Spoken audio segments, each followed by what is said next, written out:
The first time I realized my life wasn't really my own was the day I walked into my apartment and discovered the lockbox on my kitchen counter. Open, my savings missing. Guys, our target is to hit 10K subscribers on this channel. If you are not subscribed to the channel, please consider subscribing and don't forget to press bell icon. My name is Sienna, and I spent the last 28 years believing my parents, Marcel and Lucinda, were the people who would always protect me. Turns out, protection was just another word for control. I had recently landed a promotion at the law firm I'd been grinding at for years, the kind of milestone I thought would finally make them proud. Instead, it became the day they decided to take over. Somehow, they had managed to gain access to my personal bank account. They hadn't asked. They hadn't warned me. My hard-earned money had vanished, used to pay for expenses I never authorized, flights, furniture, even a subscription service I had never signed up for. I froze, staring at the empty lockbox, feeling my stomach turn. Every betrayal I'd suppressed throughout my life surged forward. They had taken a piece of me that I'd built independently, silently, carefully, thinking it was mine, and mine alone. My apartment, my routines, my work, my money, all violated. Growing up, my parents had perfected subtle invasions of privacy. Nothing was ever outright. It was always helping, supporting, guiding. My bedroom door never closed without an intruding hand. My journals weren't mine. Even my teenage online accounts had been monitored. Every message, every secret thought. And my younger sister, Ilera, lived under a completely different set of rules. Mistakes were excused. Messes were tolerated. Her independence was assumed. Mine was constantly questioned, policed, reshaped. Moving into my downtown apartment at 26 had been my first taste of freedom. I had imagined white walls, minimal furniture, soft sunlight spilling through the windows, my personal oasis. For a brief period, it felt like I could breathe. I cooked the meals I liked.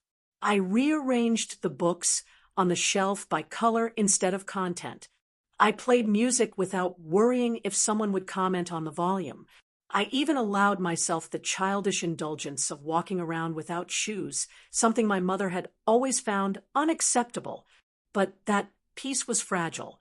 The first intrusion was small. A package rearranged. A blanket folded differently than I had left it. A faint trace of perfume that wasn't mine lingering in the air. My parents didn't enter just once. It became a habit. Each time I returned from work, I felt like I was stepping into someone else's home. And then came the real violation, the lockbox and my stolen money. I called Lucinda immediately. "Mom," I said, voice shaking, "what happened to my savings?" "Oh, Sienna," she cooed, as if trying to soothe a frightened child. "I just thought it would be easier if I handled some of your expenses. You've been working so hard. I wanted to help." "Help? You took my money without asking. That isn't help. That's theft." "Sweetheart, you're overreacting," she replied, her tone warm, maternal, manipulative. "I did it for you. You're never happy, always stressed. I'm saving you from yourself." Every word felt like a punch. The calm, clinical rationalization was the same tactic they had used for years, disguise control as care. Marcel appeared in the background, nodding, offering a quiet, "She's right, Sienna. You're overworked. Let it go." The two of them had become a single entity, a carefully choreographed machine designed to override my autonomy. I sat on the floor, pressing my hands to my face, trying to remember the woman I used to be, confident, ambitious, independent. I realized that the woman I was becoming had to be cautious, strategic, silent. Confrontation wouldn't work. Threats wouldn't work. This wasn't about money. It was about ownership. And they weren't going to relinquish it voluntarily. The following days were a haze of planning. I couldn't trust my apartment anymore. Every lock, every drawer, Every cabinet was suspect. I changed passwords, contacted the bank, and froze my accounts. But the trust was gone, not just in them, but in my own ability to create a safe space. My therapist, Dr. Hahn, confirmed what I had long suspected. Sienna, she said, this is not care. This is exploitation. They aren't respecting your adulthood. You need distance. Real, unbreachable distance. Distance. I let the word echo in my mind, tasting it, holding it like a key. But how do you create unbreachable distance from people who have spent decades infiltrating every aspect of your life? That night, I researched secure apartment complexes, buildings with private entries, 24-hour staff, restricted access elevators, monitored parking, somewhere I could breathe without fear of anyone slipping inside uninvited, somewhere I could take back what was mine. The next morning, I toured a building on the edge of the city, a sleek, modern high-rise with floor-to-ceiling windows and a doorman named Victor, who checked IDs like a hawk. The moment I stepped into the lobby, I felt the first flicker of control in years. The polished marble floors, the soft lighting, the hum of security cameras, everything whispered a simple truth. This space belonged to me, and only me. I signed the lease before hesitation could creep in. But moving had to be silent. I couldn't alert my parents or Lara. The last thing I needed was a confrontation that would undo weeks of planning. I enlisted 2 friends, Mara and Jonah, to help after midnight. They showed up in hoodies, carrying boxes quietly, as though we were staging a covert operation. Everything was done methodically. Clothes, books, kitchenware, anything they could claim or manipulate was left behind. Each trip down the elevator felt like liberation, and each whispered reassurance from Mara and Jonah reminded me that I wasn't alone in reclaiming myself. By 3 a.m., the moving truck pulled away, and I locked the door to my old apartment one final time. I slid the emergency key that Lucinda once treated like a badge into an envelope for the landlord. No forwarding address, no explanations. For the first time in years, the apartment was truly mine, untouched by anyone else's will. I held my new black key card tightly, walking through the lobby with my head high. I wasn't running. I wasn't hiding. I was finally taking control. I told myself, disappearing isn't cowardice. It's strategy. It's survival.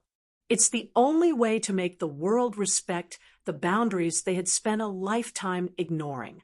For the first 3 days in my new apartment, I let the world shrink to the hum of the building, the soft click of my key card, and the calm silence of rooms I didn't have to share. Each sound belonged to me. My breathing wasn't tentative anymore. It was full, measured, unguarded. I slept without jumping at shadows or imagining footsteps behind my bedroom door. I cooked meals that I wanted, not ones dictated by my mother's tastes. It was the first time in my life that my home felt like a sanctuary instead of a battlefield. Then came the inevitable, the phone. On the morning of day 4, I flipped my phone over, ignoring the dozens of missed calls and texts at first, hoping the silence would last a little longer. But the notifications piled up like a storm. Frantic messages from Lucinda, Marcel, even Lara. Sienna, answer immediately. This isn't funny. Where are you? The tone shifted from concern to anger in a matter of hours. Social media posts followed. Have you seen my sister? She vanished. Please help. My chest tightened, but I refused to respond. The chaos they tried to manufacture didn't belong to me anymore. Then the call came, different from the rest. Is this Sienna Howard? The voice was calm, professional, and grounded in authority. Officer Ramirez, Denver Police Department. Are you safe right now? Yes, I said steady. I'm safe. We need you to come to the station to clarify some details. There was an incident at your former residence, and witnesses believed it was a break-in. I felt my stomach drop, but my voice didn't waver. I'll be there. When I arrived, the fluorescent lights of the police station hummed overhead. The smell of stale coffee and disinfectant reminded me how real this was. I followed the receptionist to a small conference room, and the moment I stepped inside, I realized my parents had already arrived. Lucinda's mascara was streaked from tears, Marcel's jaw was tense, and Alara paced the corner like she was trying to outrun responsibility. "Sienna, where have you been? We thought you were missing." Lucinda gasped, rushing forward like a wave trying to crash over me. I didn't move. I stayed rooted, my voice calm but firm. "I'm fine, but you shouldn't have been at my apartment. It's not yours." Marcel tried to justify. "We had every right to check on you. You didn't answer us. We were worried." I exhaled slowly. "You were worried about control, not me. That's the difference. You've never respected boundaries, and this ends now." Officer Ramirez intervened gently, motioning for everyone to sit. "We need to document the incident. Ms. Howard, do you want to formally report these violations?" Lucinda's gasp was loud enough to echo. "Report? She's our daughter." Intentional or not, the law doesn't distinguish. This is about boundaries, consent, and ownership of personal space, Officer Ramirez explained. The room was silent, heavy with the weight of reality. I handed over a detailed account. Every unauthorized entry, every stolen amount, every misuse of my identity for bills and subscriptions. Lucinda flinched at the words, but quickly recovered with practiced charm. Marcel's defenses faltered slightly when he realized I wasn't going to soften my tone. Even Alara's eyes widened, the first signs that she finally understood the consequences of enabling their actions. Officer Ramirez slid a form across the table. "This isn't a restraining order. It's a boundary agreement. It formally documents expectations going forward. I outline my terms. No access to my new apartment, ever. Meet only in public spaces if contact is necessary. No interference with my finances, property, or personal accounts." Lucinda hesitated, lips trembling. Marcel frowned. Alara's expression hardened, but eventually they all signed.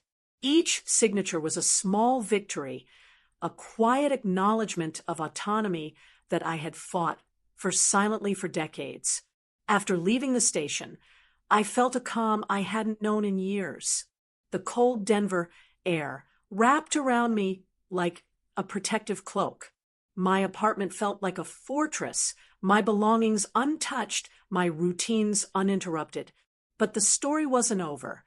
I wasn't seeking revenge for drama or humiliation. I was reclaiming control, and I had a plan to ensure my boundaries were respected long-term. First, I secured everything. Cameras, key codes, and discrete security notifications.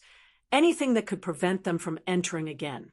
Every transaction in my accounts was locked down, new passwords, two-factor authentication, everything. If they tried to manipulate or access my resources, they'd encounter a wall that wasn't just physical, but digital and legal. Next came the softer, subtler form of revenge, proof of independence. I registered my car in my name, updated my official documents, and enrolled in an online course under my own account, each action a declaration that I was fully capable of managing my life without them. They couldn't claim oversight or justify interference. Every small step was deliberate, a reminder that the life they tried to control was already mine. Weeks passed. Every message they sent, every call they made, was met with patience and calm detachment. I no longer reacted emotionally. The power shift wasn't in shouting or confrontation. It was in consistency. In silence, I reminded them who I was, and slowly I began to notice a change. The frantic attempts to check in diminished. Their tone softened when they finally contacted me. Respect, however reluctant, was taking root. Alara surprised me most. The embarrassment of facing the police and realizing her complicity had consequences reshaped her. She began asking questions, not to manipulate, but to understand. Lucinda and Marcel, on the other hand, oscillated between denial and grudging acknowledgement, but I didn't rush them. Control was mine, not theirs. By the end of the month, I felt a shift inside me that no amount of therapy or confrontation could have achieved alone.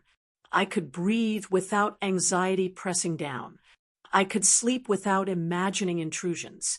My world was finally mine, protected not by fear, but by deliberate action and unwavering boundaries. And yet, the most profound lesson wasn't about control or revenge. It was about self-worth. For the first time, I didn't need their approval or presence to validate my life. I wasn't just surviving, I was thriving, independent in every sense. Every small action, every locked door, every key card swipe became a reminder. I could reclaim space, autonomy, and dignity without destroying anyone, except the illusion that they ever owned me. By the time they reached out to meet in public spaces, it wasn't a battle. It was a negotiation, a recognition that my life, my choices, my boundaries were non-negotiable. I chose meetings at quiet cafes, never my home. I set the pace. They adjusted. Slowly, painfully, they learned to respect what they had tried to take for granted. After the police station incident, the first few weeks felt surreal. My apartment, once a quiet refuge, became a sanctuary of self-discovery. The blinds let in the soft Denver sunlight without interference. The walls held my paintings, my shelves, my books, everything exactly as I wanted. I didn't just feel safe. I felt visible to myself in a way I never had before. Lucinda and Marcel respected the boundary agreement, meeting only in neutral spaces like quiet cafes or public parks. Each interaction was cautious, tentative, but it was different. They no longer barged into my world uninvited. They spoke slowly, asking questions instead of issuing commands or assumptions. Alara, surprisingly, softened the most. Perhaps the realization of her own complicity had opened a window of empathy she'd never had before. Her apologies weren't dramatic or tearful. They were practical, acknowledging my experiences and affirming my right to space. I began to notice how much of my own life I had withheld, sacrificed for the sake of appeasing them. Hobbies abandoned, friendships neglected, quiet dreams shelved because of guilt or fear. Slowly, I started reclaiming those pieces, painting on weekends, meeting friends for coffee, even taking a short trip alone. Small acts that rebuilt a world I had long denied myself. And each time I did, I realized autonomy wasn't just a shield, it was nourishment. One morning, as I sipped my coffee by the window, I reflected on the journey. The betrayal wasn't just in their intrusion. It was in the belief that their needs, their desires, their version of love mattered more than my autonomy. They had exploited every aspect of my independence, using my savings to cover debts they hadn't discussed with me, leveraging my identity for loans and subscriptions, bending rules without consent. Yet, my response hadn't been to retaliate with malice. My response had been to reclaim myself. Every locked door, every security camera, every carefully documented boundary was a quiet act of empowerment. I started documenting my journey in a journal, not for therapy or evidence, but as a record of my reclamation. I wrote down every violation, every small victory, and every moment I realized I no longer needed their approval to breathe. I realized that revenge wasn't about making them feel small or guilty. It was about ensuring I would never be made small again. My life, my choices, my home, all belonged to me. Months passed.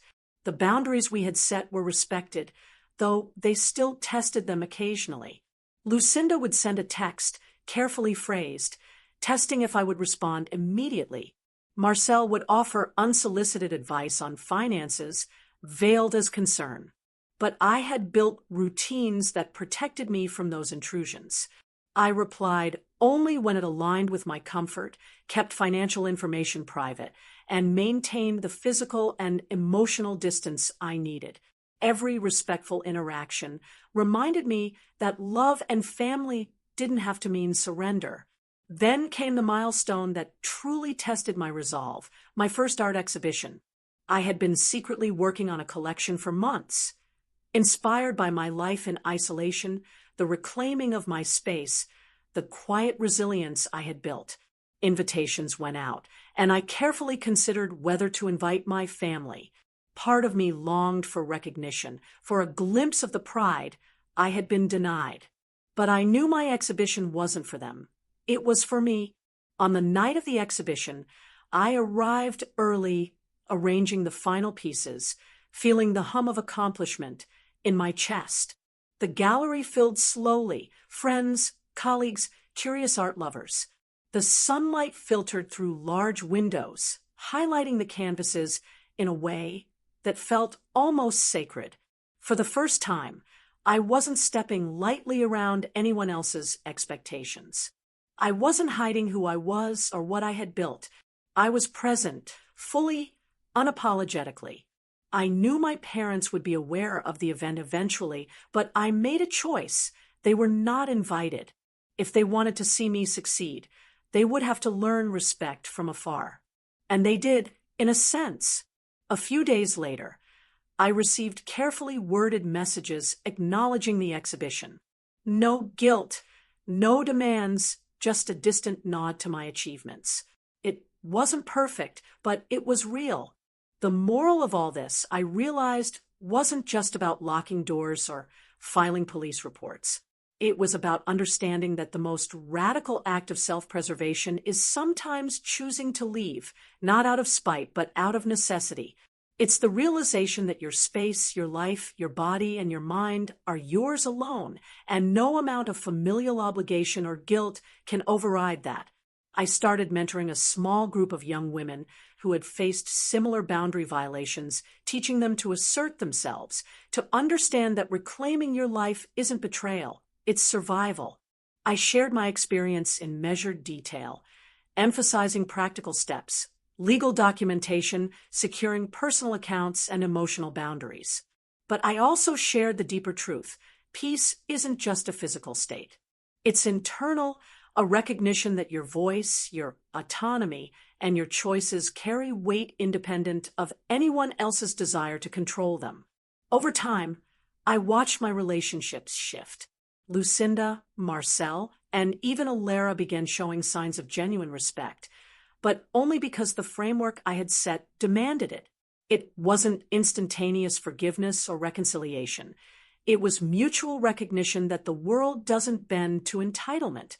It bends to presence, to consistency, to the quiet insistence of self-respect. And in that, I found something unexpected: joy. Not the kind that comes from approval or validation, but the kind that comes from knowing that every breath, every action, every moment spent in my apartment, in my life, was truly mine. I didn't have to flinch when the phone rang. I didn't have to justify my choices. I didn't have to minimize myself for the comfort of others. I existed fully, and that existence was sacred. Looking back, I see now that the betrayal was never just theirs. It was also societal, the quiet messages that adult children must always tolerate parental interference, that love is synonymous with control, that independence is conditional. By walking away, by reclaiming my space, I didn't just break a pattern, I rewrote it. I discovered a version of myself that existed outside of expectations, obligations, and toxic love. As the weeks turned to months, my life gained rhythm. Mornings filled with sun and coffee, evenings filled with books and soft music. Every detail, however small, became a testament to autonomy. When I locked the door, it wasn't fear guiding me. It was clarity. When I set the terms for family meetings, it wasn't anger guiding me. It was self-respect. And when I shared my story, it wasn't revenge guiding me. It was hope. hope for anyone trapped in a life where their boundaries are disregarded, their choices overwritten, their autonomy erased. The ultimate lesson I carry now is simple, yet profound. Leaving isn't abandoning love, it's claiming your own. Protecting your peace doesn't make you selfish. It makes you whole. Setting boundaries doesn't sever connection. It defines it. And in that space of self-respect, of quiet but resolute independence, I found not just freedom, but a life worth living fully. For anyone reading this, struggling with family who refuses to respect boundaries, know this: your home, your body, your decisions, your life, they belong to you. Not as a gift, not as a privilege, but as a fundamental right. The act of walking away is not cowardice or rebellion. It's courage. And sometimes the quietest, most deliberate choices are the ones that reclaim everything.